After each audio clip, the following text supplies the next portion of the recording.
તો હવે વિગતવાર સમાચારો પર નજર કરીએ। સૌ પહેલા વાત કરીશું માવઠાના મારને લઈને। ગુજરાતના હવામાનમાં મોટો પલટો જોવા મળી રહ્યો છે।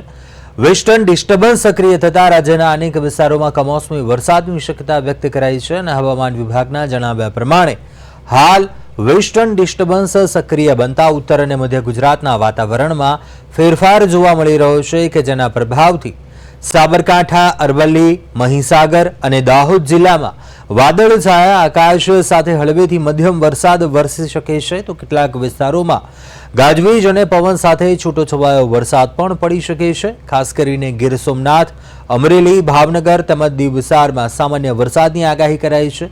દરિયાકાંઠાના વિસ્તારોમાં ભારે પવન અને માવઠાની સંભાવના છે। इसमें आज लाइट रेन आइसोलेटेड प्लेसेस में दे रहे हैं हम इक्का दुक्का स्थानों में। उत्तर गुजरात की जो जिला इसमें है साबरकांठा, अरावली, माहीसागर और दाहोद के लिए दिया गया है।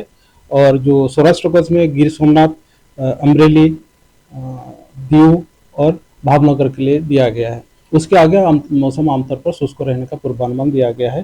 21 से लेकर 26 कोस्टल क्षेत्र में अभी जो हमारा उत्तर गुजरात के तटीय क्षेत्र है इसमें पवन का जो दिशा रहेगा पश्चिम से उत्तर पश्चिम दिशा से पवन चलेगी।